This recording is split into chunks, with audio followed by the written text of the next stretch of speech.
Okay. So the great mutation and the transition of the world system, you see that, you will see that it relates with all three previous presentations in some way. Different take perhaps, but relating to those as well. So the Jupiter-Saturn conjunction at 0 Aquarius in December 2020 marks what we call in astrology the great mutation, denoting important socio-economic changes. In addition, there are other significant transits in the 2020s that will reinforce a major mutation of the very world system. Through a dystopian renaissance, all that is solid mutates into air, and the very structures of our world are reconfigured.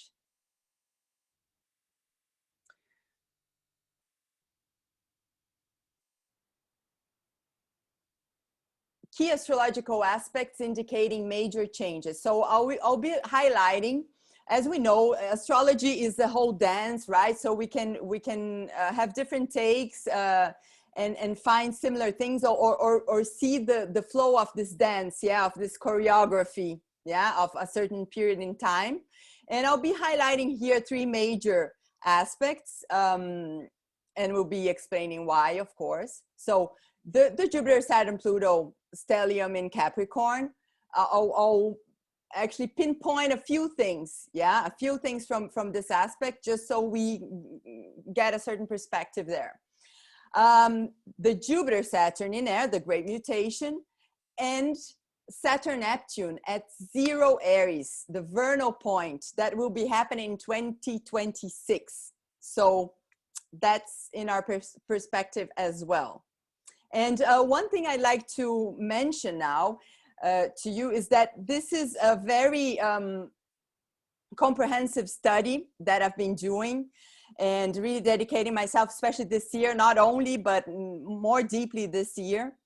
And I had to be very selective about what would fit into this presentation time-wise. And if you'd like to follow up and dive deeper into the topic I am addressing here, please follow me on Facebook, be connected there, so that I can share with you, you know, what the continuation of these studies and the publications. And be sure to follow the CIA page for more information too, of course. So Jupiter, Saturn, Pluto in Capricorn, profound economic and social restructuring, clearly marking a new cycle of power, how power is exercised and distributed. The beginning of 2020, the end. And the foundation, yeah, the stellium serves as a deeply ingrained cornerstone for a new world about to emerge. Jupiter, Saturn in air, shared ideas and ideals become even more important. Collaboration and cooperation are now more than ever the winds which make the world go round. End of 2020, the beginning. So we're heading to that beginning. A new world is in the air now. Saturn, Neptune at 0 Aries. So the first degree, why is this so important? Because, well, it's a 0 degree. So the first degree of cardinal signs that mark the season and are very much utilized in mundane astrology, right? So any cardinal first degree, but especially 0 of Aries, because it's the very first degree of the whole zodiac. And I call that a new conception of reality. Neptune, impregnation, conception. Saturn, the concrete notion of reality.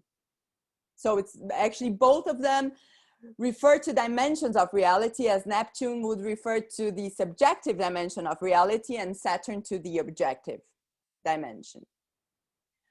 Together, these aspects point to a major mutation of the world system. And by world system, I refer to the world system theory of Emmanuel Wallerstein, a New Yorker, as we've been saying, so a very New York connected session. So Emmanuel Wallerstein is a New Yorker, a sociologist and an economic historian. He's passed away last year. And he developed this, he was a senior scholar at Yale, and he developed throughout his life the world systems theory. So I'm based on that work of his as well for this work of mine. He considers that our historical system is the modern world system. Its form is that of a capitalist world economy. It came into existence in the long 16th century in a geographic zone that encompassed large parts of Europe and some parts of the Americas. By the late 19th century, the system's internal drive for constant geographical expansion led it to encompass the entire Earth and thereby create the first time in human history that we know of a single global system. 3 moments in time for a world system. When it comes into existence, it's flourishing. It's normal life, the stability of the system when its rules are working and functioning and keeping things as they are. So this moment is when it's really hard to make any changes in the system because there's a stability. It can oscillate, but it does not, it fluctuates, but it does not change the system, yeah? So it's a moment of destiny. He puts it in that interesting way that he says, oh, people wonder about destiny and free will. And he considers that the normal life of a system is the period of destiny, yeah? When it's harder to change things. And the third phase then, the structural crisis, is when there's more free will, because there's great instability and therefore the system is more open, more subject to being altered, no, to being to have more impactful effects on it. Okay.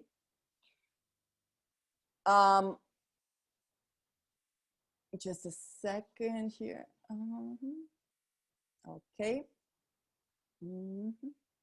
Sorry, just have to sort of hear something on my screen so I can see what I am reading to you. Okay. So we are living in his words. We are living in the midst of a structural crisis of our historical system.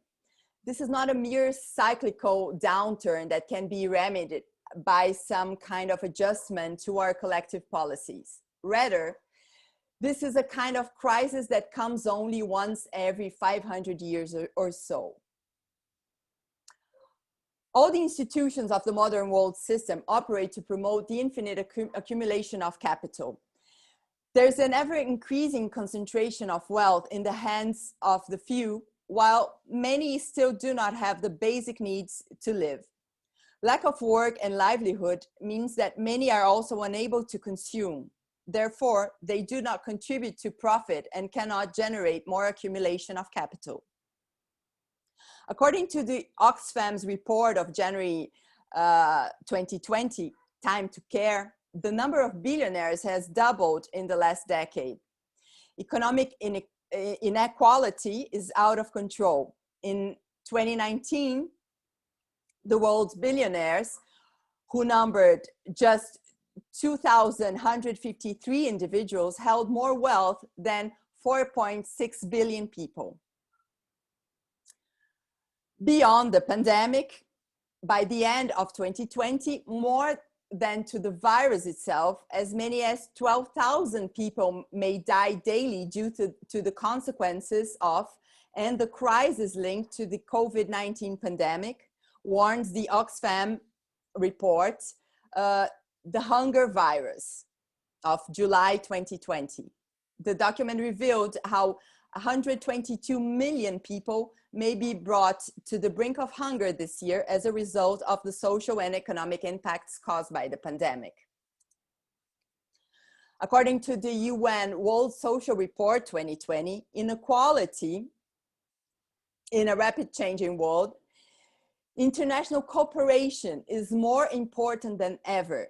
global challenges call for strengthening the multilateral order rather than discarding its value. When Pluto ingressed into Capricorn in 2008, as has been mentioned already in this session, banks were saved by the government, that is, saved by the population that pays taxes, foreshadowing the Jupiter-Saturn-Pluto stellium in the sign and the events of today. How can banks continue to be the concentrators of wealth to which more and more people are indebted and enslaved? The endless accumulation of capital is not really endless, and no matter how many rectifications and adjustments the system makes, it is no longer functioning. Today, more and more people in the world are enduring hardships and living in an extremely precarious situation, and the revolts are increasing. In addition to the unhappiness of the unprivileged, the current situation is also unsettling for the main capitalists, the billionaires and the corporations. Here, I'm not referring at all to millionaires. I'm referring to really the big shots, millionaires and the corporations. So they wanna reset it. We'll see that reset a bit more in some more details a bit further ahead. Wallerstein affirms that the question for them now is finding some alternative mechanism of maintaining their wealth, their power, their privilege. So we have a situation where no one wants the continuation of the system as it has been for different kinds of reasons. The question before us is not, do we like the system or do we not like the system? It sure has its wonderful things throughout time, but the thing is that it's just not functioning anymore. So what system should replace this system? Possibilities? Let's see what these aspects can point to. So Jupiter, Saturn, Pluto in Capricorn, the Capricorn stellium. What happened in March, right? When we have the greatest concentration in Capricorn. Stock market crash, oil price crash, COVID-19 pandemic. Declared, right, by the World Health Organization. It happened to be as well China's Jupiter return, the first out of 3 hits of China's Jupiter return. What happened also at that moment related to China? Digital yuan was ready on March 24th, and by April, it begins to be tested in 4 Chinese cities. By November, pilot program was known to have run smoothly, and with 4 million transactions, over 2 billion yuan, nearly $300 million. And that was also a moment when Saturn ingressed into Aquarius. Yeah, so this thing of this movement from the super concentrated, concrete Capricorn stellium, and then its ruler, the dispositor of that stellium, Saturn, the ruler of Capricorn, moving into Aquarius from Earth to air. Here's the digital UN app. And it's interesting to notice that 8 centuries ago, we had a similar sky. In 1284, 1285, and 1286, we had a similar configuration as we have now, because there was the presence of Jupiter, Saturn, and Pluto in Capricorn, and then the conjunction of Jupiter and Saturn in Aquarius, and then Pluto moving into Aquarius as well. Yeah, we'll be having that by 2023-24. But at that moment, 8 centuries ago, it happened all within 3 years.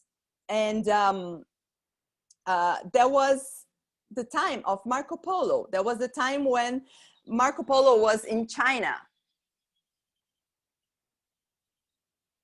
So just one detail is that at that time, one very important difference is the Jupiter-Saturn conjunction was not a great mutation. It was not a transition between elements. It was just an air conjunction within an air period, yeah, for those Jupiter-Saturn conjunctions.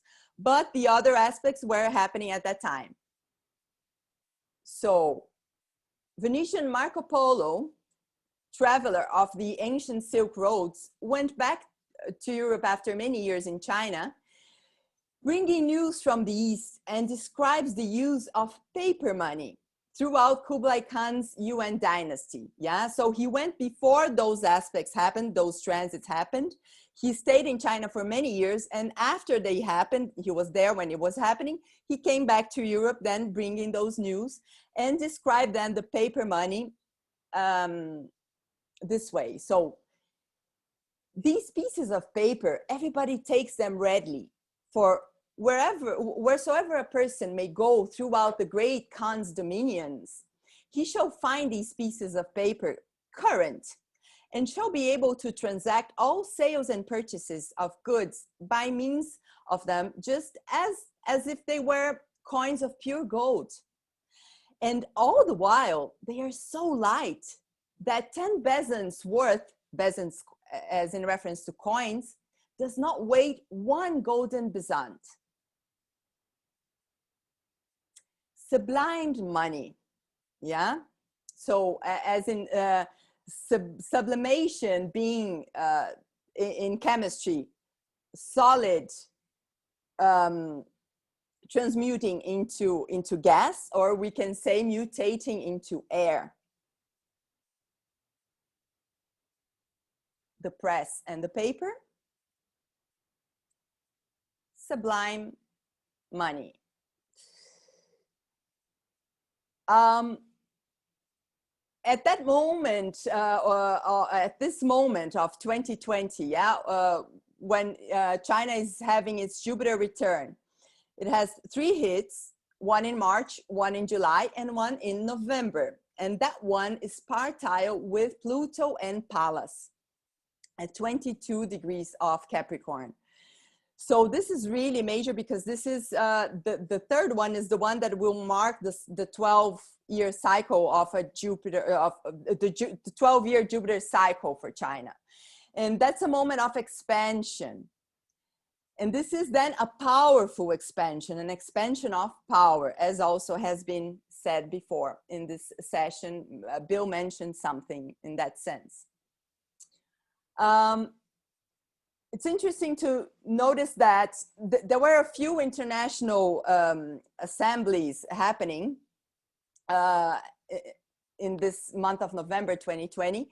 But there was one very important thing, that was the RCEP, signed and sealed on November 15th, a free trade agreement between 15 countries of Asia and Oceania, including Australia, where CIA is based, RCIA, representing nearly 1/3 of the world's population and 1/3 of the world's GDP, the largest trade agreement in the world. And it does not include the US. So this is quite significant in the direction of a multipolar world, and not subjective to the impositions of the United States. Jupiter-Saturn in Aquarius at 0 degree of Aquarius, the great mutation, happening in December 2020, marks the great mutation, indicating important socioeconomic changes, transitioning from Earth to air. A conjunction that occurs in the same element for about 200 years, with possibly 4 more years of transition. And being in air now, it indicates ideas and ideals become more important, collaboration and cooperation.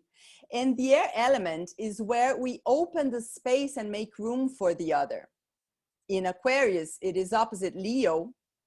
So it is not time for a single hegemonic star to rule the world, but a time for many stars illuminating the entire sky. And then it's interesting to observe that the great mutation happens in conjunction to China's ascendant and very close to China's moon as well. And Pallas is actually in conjunction to China's moon during the Great Conjunction. The astrocartography chart here shows us that also the astrocartography lines of Jupiter-Saturn pass by Beijing, China's capital.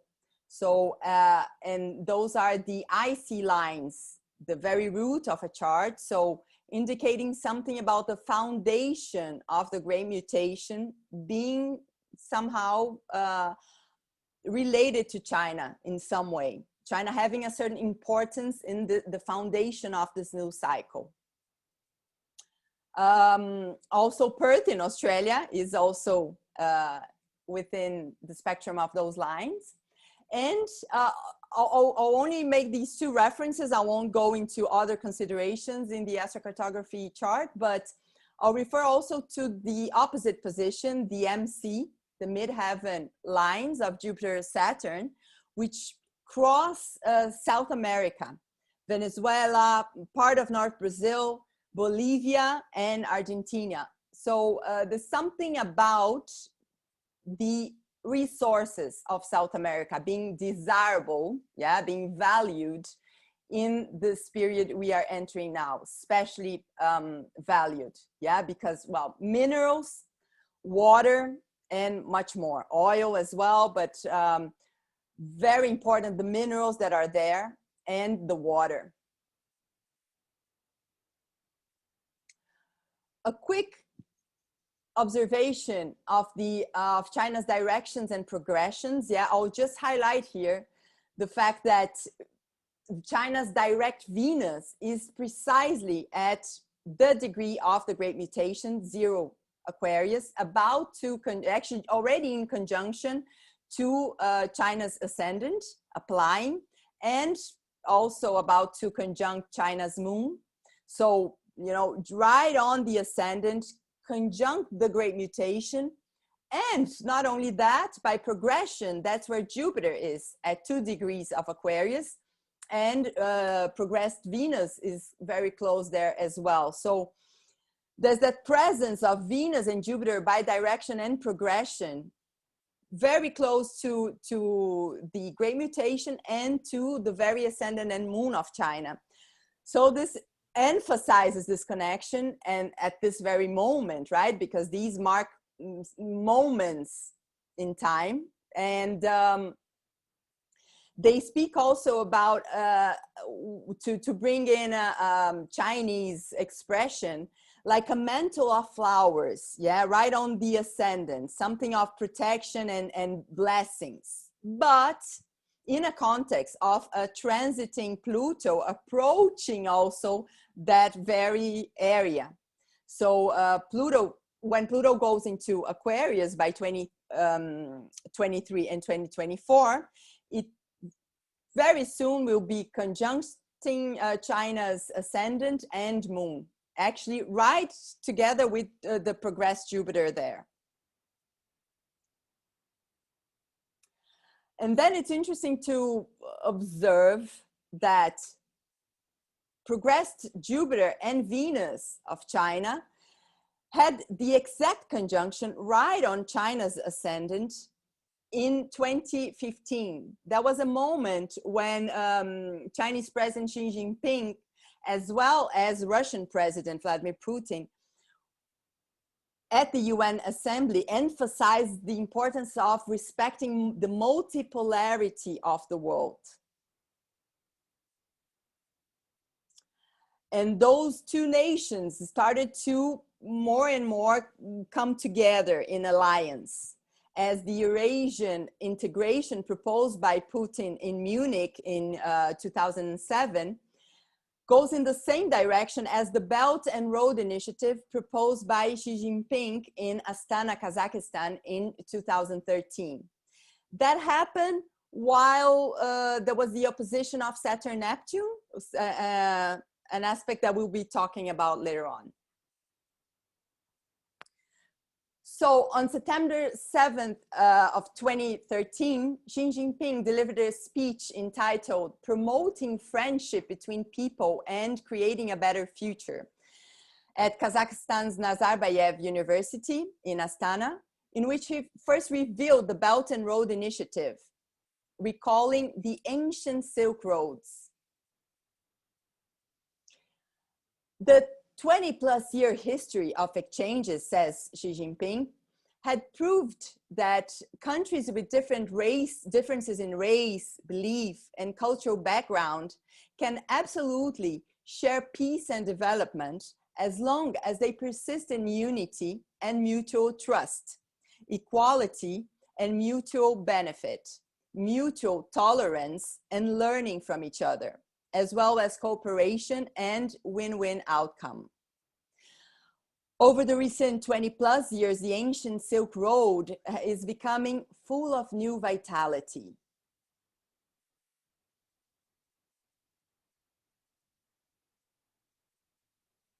Often remembered for the food and goods traded along the route, the Silk Roads involved in the past and involve now the exchange of ideas.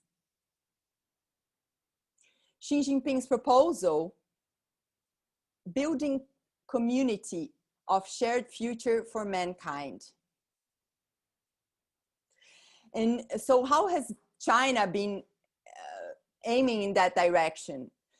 With a great social project to be able to sustain life and meet the needs of people. A projected and planned economy in short, medium, and long term. 5-year plans as the Made in China 2020, 10-year plans, 15-year plans, and with 2049 on the horizon as the Chinese dream reference, aiming to the modernization of the country to become fully developed by 2049, the year of the anniversary of People's Republic. So just so we have a look, know how this movement in China, so what's happening in China, if there's this emphasis, this highlight on China at this moment, what's happening there? So now a few pictures, I begin with a few pictures from libraries and bookstores, Escher inspired.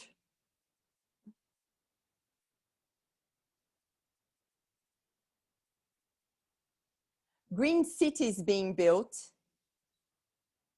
the Silk Roads being developed, lots of investment of many sorts, high-speed railway. This is the Tianjin Tower, and my brief tribute to Diego Maradona. And the whole investment in developments in technology and artificial intelligence, and that's something happening in our world, as already my colleagues have already also stressed. So this is a very complex issue because there are really incredible breakthroughs, technological breakthroughs on the way, but it also with complexities for us to deal with. And in that, I am considering as well Uranus in Taurus being the dispositor of the Great Mutation, as he's the ruler of Aquarius, being in conjunction to Black Moon Lilith, an exact conjunction to Black Moon Lilith. Within less than 24 hours from the exact of the Great Mutation is the exact of Black Moon Lilith Uranus conjunction. So super sharp, right on the money. And what does that tell us? Uranus in Taurus speaks of changes in the way we conceive matter and material things, detachment from matter, sublimation of matter, digitalization of money, cryptocurrencies, automation, technological advancements which are materialized, technology altering matter, and technology versus organicity. especially because of Black Moon Lilith there. The organic has to deal with the technological, and the technological has to deal with the organic. That's quite a complex situation we have there as well ahead of us. There's no way to prevent technological advancements. However, technological advancements must not disregard the organic dimension of life. Although much is increasingly digital and virtual, our life here on Earth does not transpire without the body. We will advance a lot technologically, but there's an organic dimension that cannot be ignored. That's what Black Moon Lilith teaches us by being in exact conjunction with Uranus, the dispositor of the Great Mutation, divinely synchronized at the very moment of the Jupiter-Saturn conjunction. We are not just digital. Our bodies are now optimally bodies of desire in the psychoanalytical sense, as in bodies filled with life force, with libido, the creative force of life. Not mere objectified pieces of flesh managed through and by technology. This is crucial. We are not just digital. We are not just a digital. The nefarious potential of the Aquarian emphasis is the control of society through technology. Great reset or great mutation. So if you haven't heard of that, you possibly have, but if you haven't, do check it out. There's a website on it, official website for the Great Reset, a plan to reset the system because it's not working, right? So when this became public in June 2020, I was quite impressed, really astonished, because they came up with the Great Reset planned for January 2021, when by the end of December, we have what we call in astrology the Great Mutation. And this is not by chance. I mean, JP Morgan has already stressed that millionaires might not use astrology, but that billionaires do. So this is not mere coincidence. I mean, this Great Reset planned so closely to the Great Mutation. And because the system is really going to mutate, they are trying to reset it themselves, encompassing all aspects of life. Oh, and this Great Reset comes from Davos, from the guys in Davos, from the World Economic Forum. Pepe goes on. The World Economic Forum is stating that corporate globalization, the hegemonic mode, modus operandi since the 1990s, is dead. Now it's time for sustainable development. However, in ways determined by the 0.0001%, which already control the current system. So with sustainable defined by a select group of stakeholders, ideally integrated into a community of common interest, purpose and action. And Pepe observes that sharp global South observers will not fail to compare the World Economic Forum's rhetoric of community of common interests with the Chinese community of shared interests as applied to the Belt and Road Initiative, which is a de facto continental trade development project.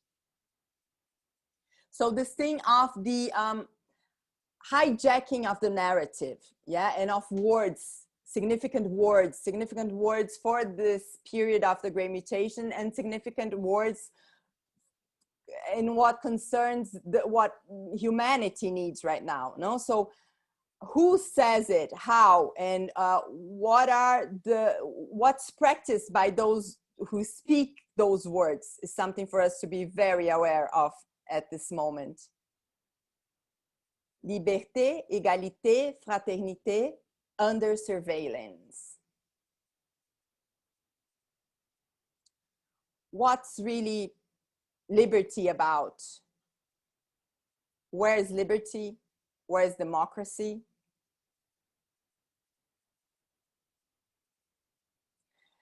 And then we have the already mentioned in this session, USA's Pluto return in 2022.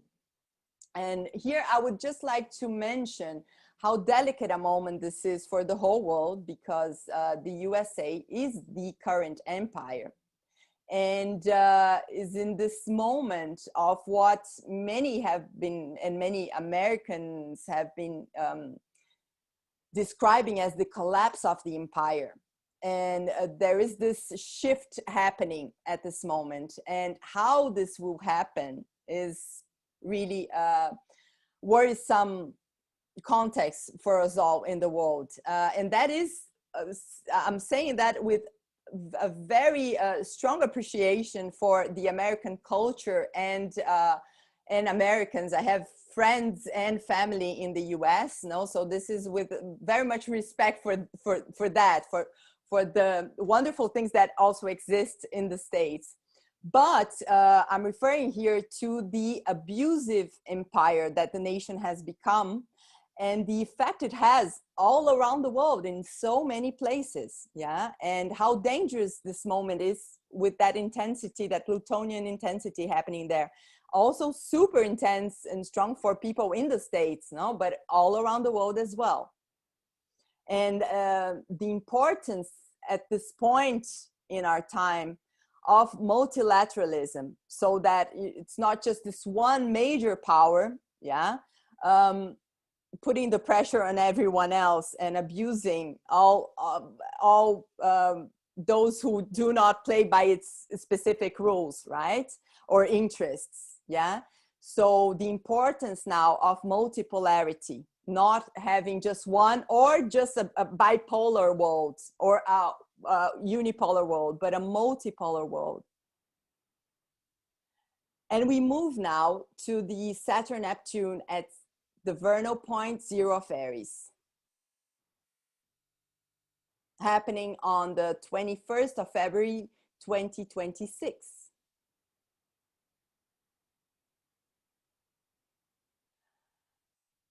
Saturn-Neptune at 0 of Aries, these two planets conjunct every 36 years, which is a relatively short historical cycle. However, as with the Great Mutation, the way it occurs and where it occurs in the zodiac can in fact lead us to broader historical perspectives and point to more expressive historical moments. So I did a research using SolarFire, the astrology program, going back up to 7,000 years, yeah? And it has occurred throughout all those years. It has occurred in Aries in all those years, but at the 0 degree, only in 4,361, and now, yeah, or in 2026, okay? In 1742, before the Common Era, we had, it was actually in conjunction to that degree, but the exact happened at 29 degree of Pisces, yeah? So we can consider that there could be some margin there for technical mistakes, you know, of calculation. Some miscalculation could be there because it's a very extensive time. But anyways, if we look just to see like close to that degree, it's pretty rare. If we look up to 3,000 years ahead, no 0 degree conjunction, yeah? The closest it comes to is 3 degrees of Aries. And that's quite some time away from now.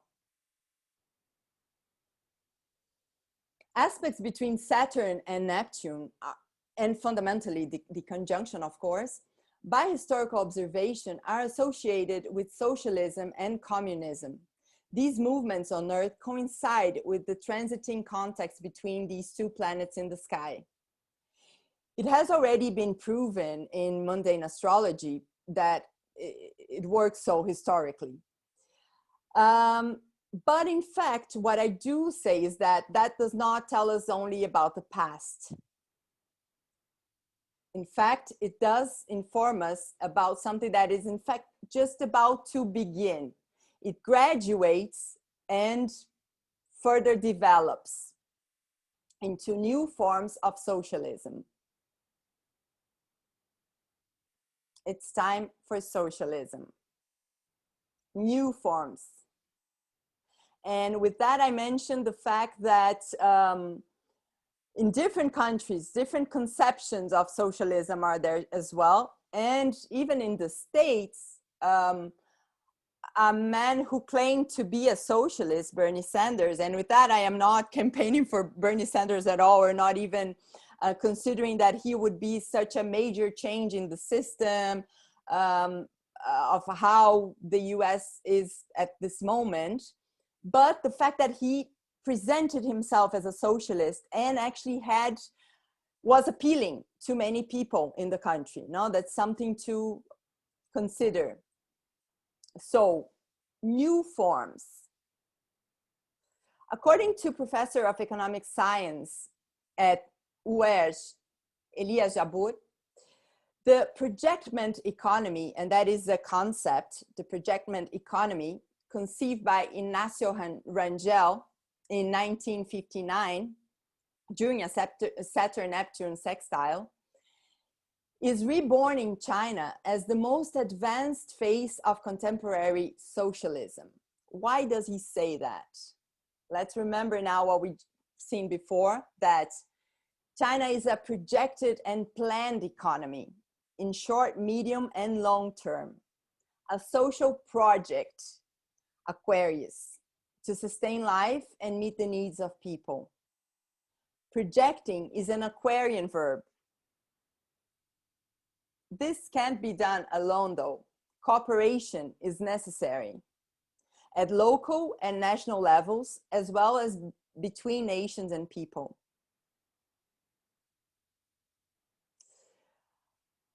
Partnerships and multilateralism.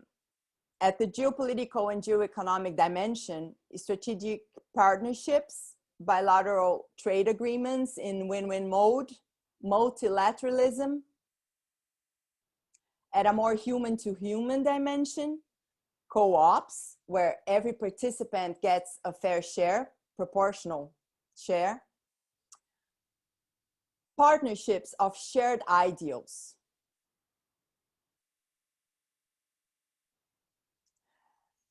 And let's check what the interpretation given by SolarFire, the astrology software, is for Pluto in Aquarius, the expression used.